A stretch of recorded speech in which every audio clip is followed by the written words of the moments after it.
They're the gadgets designed to help you live, eat and sleep better, all with the flick of a wrist. But are smartwatches really worth buying or just a gimmick? Sunrise consumer correspondent Sean White has been investigating, Sean. Yeah, well, they are expensive, so you want to justify that price tag. The overwhelming verdict is they do provide a good source of health-related information. But before you buy one, you need to make sure you're getting enough benefits to justify that price tag.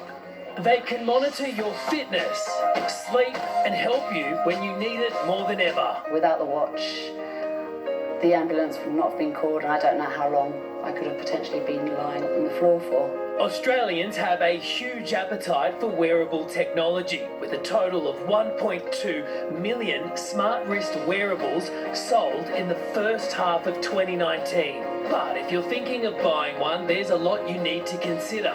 Can it receive or make calls without a phone? How safe is it in water? And how long will the battery last? Well, Sydney mum Kate Wheatley is an Apple Watch user. After having a seizure while she was at home alone, her device contacted emergency services and alerted her husband. Kate was unconscious the whole time. When I fell to the floor, my watch realised that I'd had a hard fall, and apparently it vibrates for 15 seconds and then gives you that 15 seconds to press no, I'm okay. Well, this is what happened next. The wearable device sent Kate's husband a text message saying, "This watch has had a hard fall.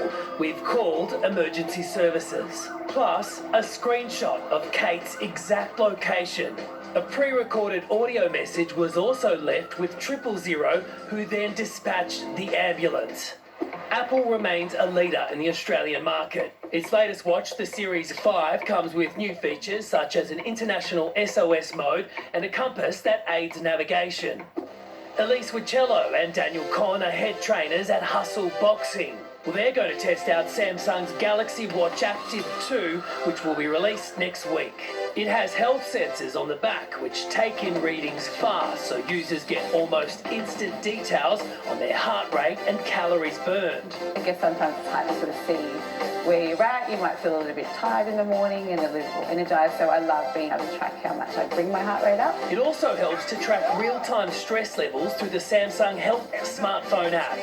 Press the button onto your watch, it counts down for about 10 seconds and you actually have a stress test, and it'll come up with a rating if you're not stressed or you are on a high level. Perhaps the coolest feature though, you can now match the watch face with your actual outfit. You just take a photo, choose a colour pattern and the face changes in seconds. It's a clear move by Samsung to take advantage of the rise of activewear. One of the newest players on the market though is Withings. Its smartwatch comes with all the regular features but can be paired with its sleep mat and scales to provide more detailed information. But Sunrise GP Ginny Mansberg says the data received from any wearable should be taken with a grain of salt. I think they're interesting. They often have really fascinating results, and I would take it to your doctor and say, hey, my watch is telling me I have a funny heartbeat, or I have a high blood pressure, or I have an abnormal sleep pattern.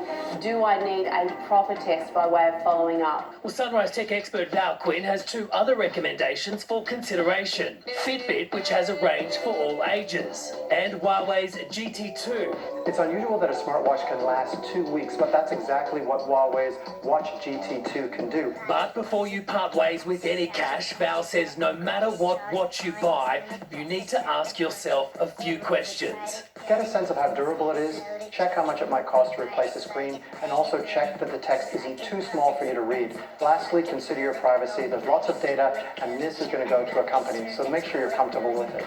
And I think the key takeaway is that the watch is not a doctor. I mean, it's a great indicator of important health information that you could take to your GP, but that's what it is, an indicator. And it's a motivator as well, is it? You know, get your steps up. I've only done 1,200 so far, so I've got to move. Oh, I'll just And then it tells me, usually you've moved more at this time of the day. And you go, oh, really? okay, you've got to get Oh, see, I just like my pretty It's like watch. a coach. Don't like those black things. Okay, all right. Anyway. It is a